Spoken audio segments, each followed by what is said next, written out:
Welcome back to the Final Whistle. I'm Drew Ziegler, and I'm with James Gougosis. We went over the NFL draft last week, and now we will head back to the playoffs in the NBA and NHL. It was a very eventful first round in both leagues, as the second round has now begun. We'll go over the first rounds in both and give some predictions about the second round.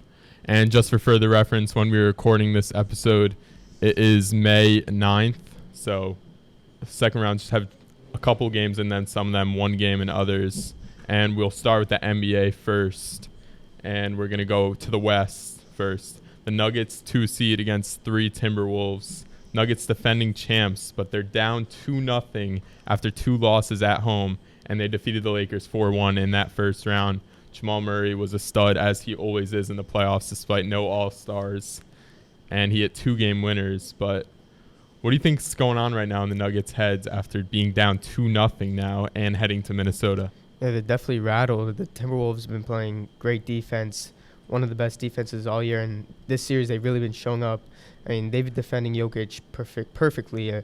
They don't have to really double team him with Cat down low. And, with Naz Reid and Jaden McDaniels, they're just so good defensively. They're giving Nuggets all these fits. And to go back home up 2-0, I mean, you can be in a better position. Yeah, also missing their now 4-time Defensive Player of the Year in that second game in Rudy Gobert, and still a huge defensive effort. And they've also got a superstar in the making in Anthony Edwards, just such an offensive and defensive presence, averaging over 30 points in the playoffs, and he's going to continue it. And Jamal Murray also throwing heat packs at people. Not sure what he's doing there. $100,000 fine, no suspension. Do you think he should have been suspended? Probably. I can't do that. That would have been a killer if he was suspended Game 3 already down 2-0. So the Nuggets definitely caught a break. Yeah, and now to our next series in the West. The number 1 seed Thunder face off with the number 5 seed Mavericks. OKC leads 1-0. And they defeated the Mavericks pretty easily in that game. They hung in there, but then they pulled away in the fourth. And Thunder's also swept the Pelicans in the first round, so they've been on a tear so far, winning 5 straight games, and the Mavericks beat the Clippers 4-2 in that first round. Yeah, I think this series is going to go to 6 to 7 games. The Mavericks' first game in the first round got blown out, so they'll be able to turn around. But the Thunder looked really good in Game 1. I expect more. I think the Thunder will win this game the series in 6.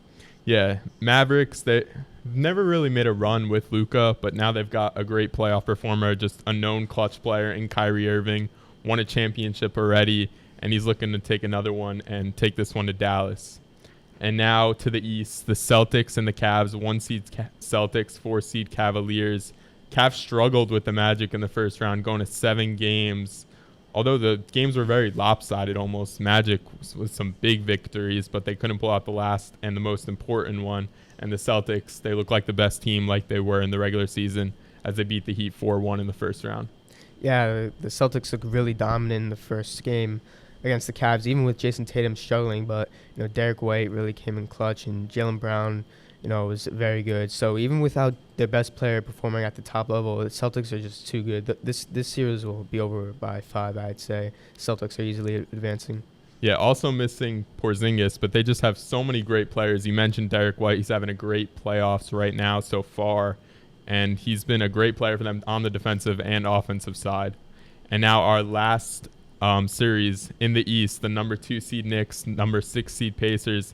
Knicks up 2-0, winning both at home. They also beat the Sixers 4-2 in the first round, and the Pacers beat the Bucks also 4-2.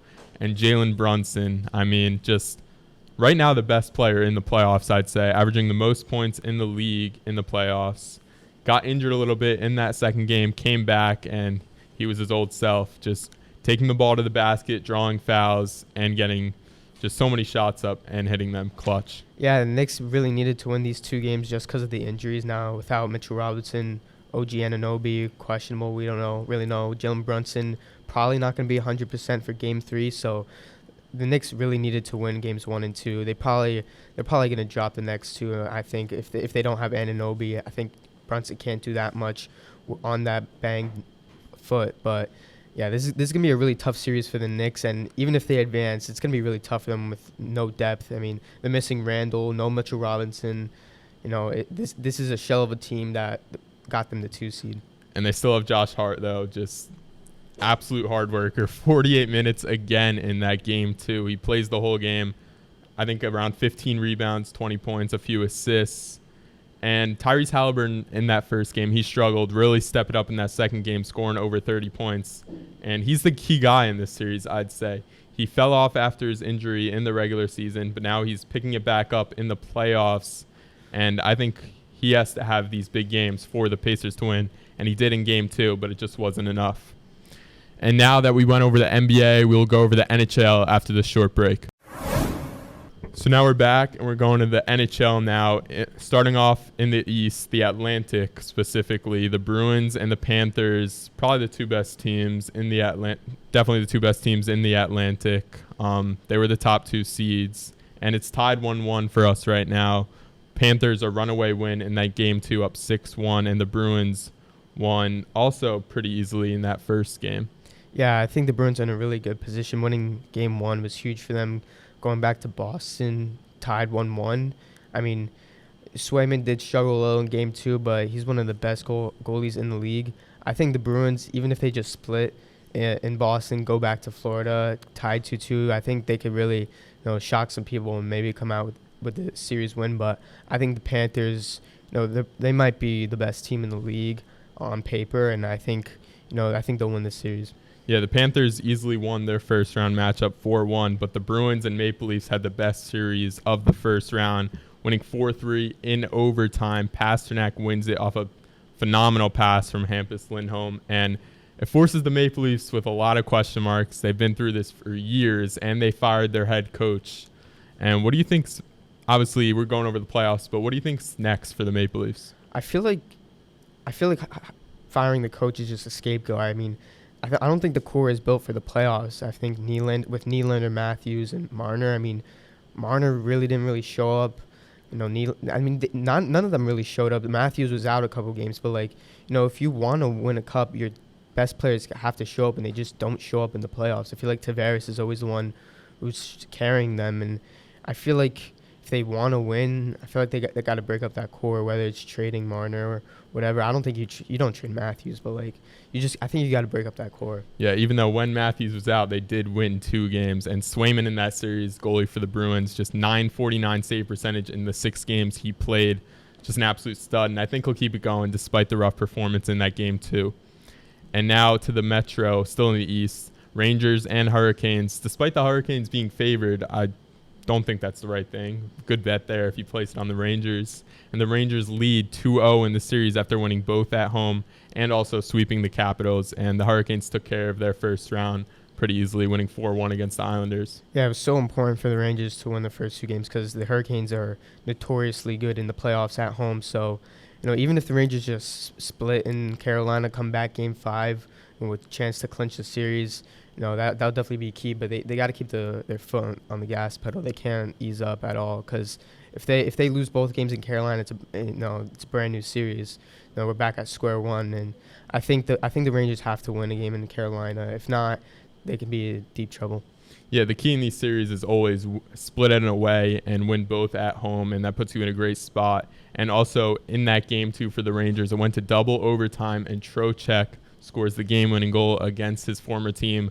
Must have just felt great for him, obviously.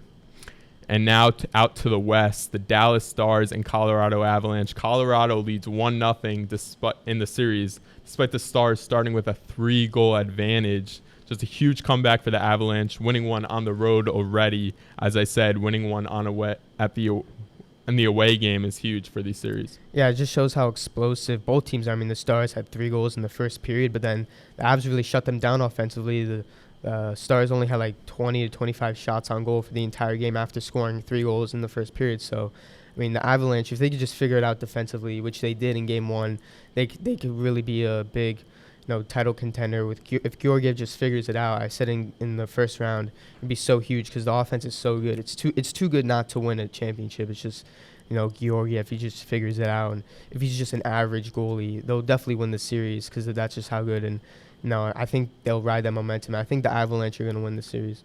Yeah, I could definitely see that happening, especially with the Stars coming off a tough 7-game series. They started out hot in that first game, but they blew it and lose the first game to the Avalanche, who also took care of their series pretty easily in the first round, winning the Jets 4-1. And now our last series in the NHL, specifically the Pacific, the Oilers and the Canucks, another comeback win in this one. Oilers were up at the beginning, and Vancouver comes back and takes the first game in the series. Yeah, I mean, this is a huge game for the Canucks. Me personally, I think the Oilers were going to win this series, and when I saw they were up, 4-1, I thought the game was over, but the Canucks really needed that win. I think the Oilers will still win the series. I think they're too good of a team to just rattle off that loss, but I think the Canucks, they're not very explosive like like the Avalanche or the Stars, but they're a very solid team. But I think the Oilers will win in 7. Yeah, I do think the Oilers will win this series, but Vancouver has been being overlooked in these playoffs. They were one of the top teams in the league, the top team in the league at some points in the regular season, and I think they've got a great team and for years to come with their young core. So that's going to wrap it up. So thanks for watching this playoff episode of The Final Whistle as the second round in both leagues is underway. There's some great matchups, and I'm sure there's some great series in store. Next week, we will go away from the playoffs again and talk about the MLB.